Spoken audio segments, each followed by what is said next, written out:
আল্লাহর কথার কোনো গুয়া মাথা আমি কিছু পাই না। আল্লাহর কথার আমি গুয়া মাথা কিছুই পাই না।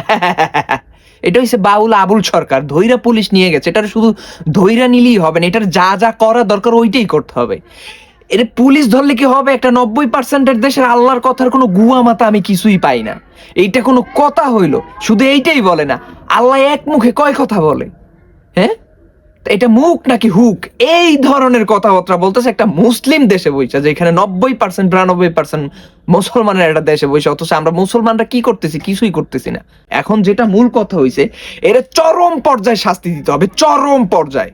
এবং এই যে বাউল মাউল আছে, এগুলো প্রত্যেকটা ভণ্ড, এবং এদের পিছনে এদেরকে কারা লিড দেয়, কারা নেতৃত্ব দেয়, এদের পিছনে কারা টাকা ইনভেস্ট করে, এরা মূলত ধর্মের ভিতরে একটা বিভ্রান্ত সৃষ্টি করতেছে।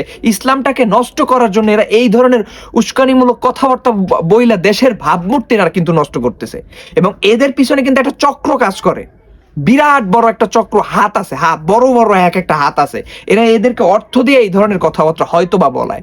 আবার এদেরকে বাংলাদেশ আবার প্রমোট করে কারা?